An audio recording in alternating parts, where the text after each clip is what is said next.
초보들이 상가 투자할 때 보통 질문이 그거죠. 선생님, 여기 상가는 이런 업종으로 임대가 맞춰져 있습니다. 선생님, 여기 상가는 실투자 대비 수익률이 7% 나옵니다. 이거 좋습니까? 이러더라고요. 제가 단가를 안 좋습니다 라고 이야기를 드렸습니다. 왜 그랬느냐?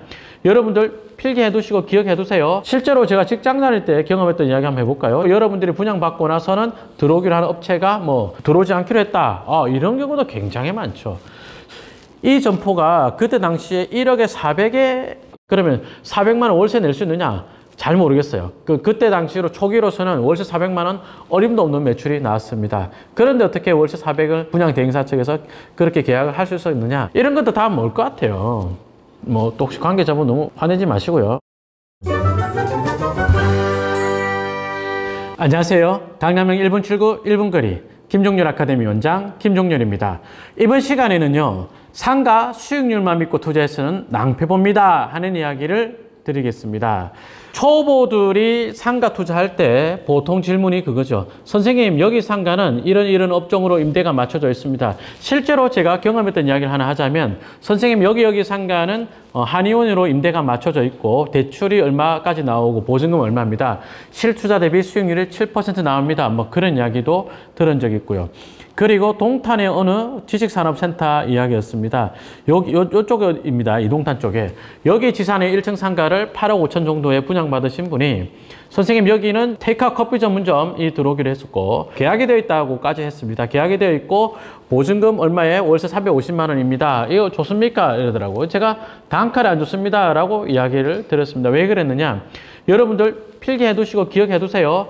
지식산업센터는요, 연면적 기준 10평당 1명 근무합니다. 그러면 지식산업센터가 한 2만 평이다. 2,000명 근무하겠죠. 그럴 때 편의점 매출이 독점이다 라고 한다면 한 250에서 300만 원 정도 매출이 나오거든요. 그 정도 나오는 볼륨이 돼야지 밑에 있는 업종들이 그나마 좀 먹고 살 수 있단 말입니다.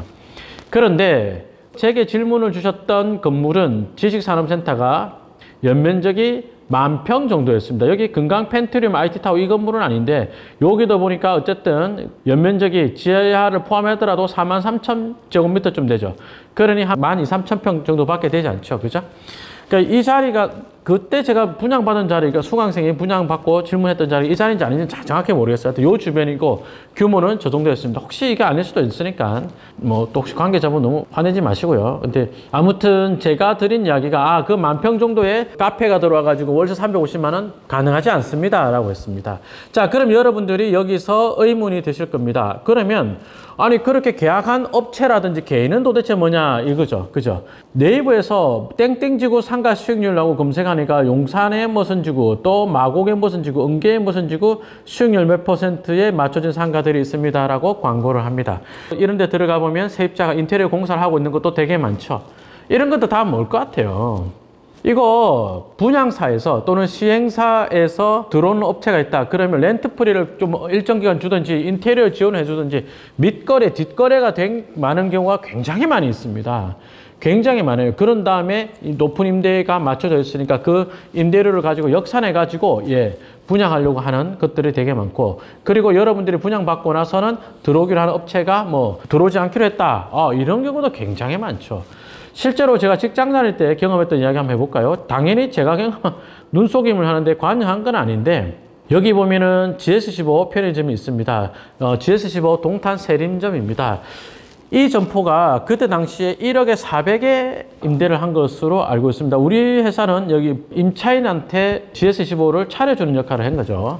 그렇기 때문에 세부적인 어떤 내용은 모릅니다만, 이제 대강에 들었던 내용을 말씀드리자면, 분양사 측에서 요 상가를 자기네가 임차를 하는 걸로 그렇게 한 겁니다. 그러면 400만 원 월세 낼 수 있느냐? 잘 모르겠어요. 그때 당시로 초기로서는 월세 400만 원 어림도 없는 매출이 나왔습니다. 그런데 어떻게 월세 400을 분양 대행사 측에서 그렇게 계약을 할 수 있었느냐? 시행사 측과 뭔가 합의가 있지 않았을까 하는 것이 제 추정입니다. 그리고 나서 이제 요 상가를 제3자한테 매각을 한다든지. 다시 볼게요. 자, 편의점 GS15가 임차를 하고 있고요. 월세가 400만 원쯤 나오는 상가입니다. 그러면 거의 대부분의 사람들이 우와 좋은 상가네라고 해버리는 거예요. 그럼 그 월세 400만 원을 역산해서 10억대 초반에 분양을 받는 게 일수죠. 맞죠? 예, 그렇게 된단 말입니다. 근데 이 자리는 동탄, GS15 동탄 세림제만 그나마 매출이 잘 나오는 자리이기 때문에 다행이죠. 그죠? 근데 그렇지 않은 자리들이 굉장히 많단 말입니다. 그러면 여러분들이 어떤 공부를 해야 되겠습니까? 예, 임차인이 뭘로 맞춰져 있다. 업종을 첫 번째 보지 마시고, 두 번째 그 임차인이 보증금 월세에 얼마에 맞춰져 있다. 그 금액도 무시하시고, 그럼요. 예, 냉정하게 지도를 보고 이 자리에 임대료가 상권 성수기 때 얼마나 들어올 수 있겠구나 라는 것을 파악할 수 있어야 됩니다. 어렵죠? 그죠? 그래서 상가 투자가 공부를 해야 된다는 것입니다. 신도시 같은 경우에 상가가 임대료가 평당 20만 원이 되려면 얼마나 입지가 좋아야 되는 줄 아세요? 기본적으로 한 10,000세대 되는 상권에서 상가 공급이 20개쯤 된다. 그럴 때 주동선 자리 임대료가 1층이 평당 임대료가 20만 원쯤 한단 말이에요. 그죠? 그런 데이터가 있는 저희한테 연면적 13,000평 정도, 근무인 1,300명 정도 될 만한 지식산업센터 1층 상가 12호평이 월세가 350만 원이다. 평당 임대료가 30만 원에 육박한다. 굉장히 비싸구나. 굉장히 고평가되어 있다. 그런 것을 직감할 수 있었죠. 테이크아웃 커피 전문점이 들어오긴 했다라고 말씀하셨는데, 테이크아웃 커피 전문점이 월세 300만 원이다. 그러면 월 매출이 한 300만 원 가까이 나와줘야 되는데요. 테이크아웃 커피 전문점, 메가커피 정도 돼야지 월 평균 매출이 3,000 되고요. 테이크아웃 커피 전문점 평균적인 매출은 월 매출이 2천만 원이 채 되지 않습니다. 그 정도라면 평균 월세 한 200만 원 정도 또는 200 이하가 적당하단 말이죠. 그죠? 그런데 연면적 13,000평짜리 지식산업센터하면 평균보다 하회하는 매출이 나올 것인데 임대로 맞춰지는 게 훨씬 더 높았죠. 그러면 추정할 수 있는 게 뭔가 시행사 측과 그런 눈속임이 있지 않았을까 하는 것을 알 수 있겠죠. 그죠? 초보자 여러분들, 상가 투자가 그렇게 만만한 것이 아닙니다. 저는 상가 투자도 강의를 하고 있고 토지 투자 강의도 하고 있습니다만, 강의 때 늘 하는 이야기가 이번에 상가 정규 강의 때도 했던 말입니다. 저는 상가 투자보다 토지 투자를 더 많이 합니다 라고 이야기합니다. 토지보다 상가가 더 어렵습니다 라는 말도 합니다. 상가 수익률만 믿고 상가 투자하셨다가 큰 낭패를 보는 분들이 굉장히 많이 있습니다. 절대로 여러분들은 그러지 않으셨으면 좋겠습니다. 참고로 제 수강생이 요 주변에 분양받았다고 하신 분은 계약 해지를 제가 도와드려서 계약 해지를 해서 손실을 보지 않았습니다. 참고하셨으면 좋겠고요. 자, 이번 영상 여기까지 하겠습니다. 여러분 도움되시길 바라고요. 좋은 영상으로 또 뵙겠습니다. 고맙습니다.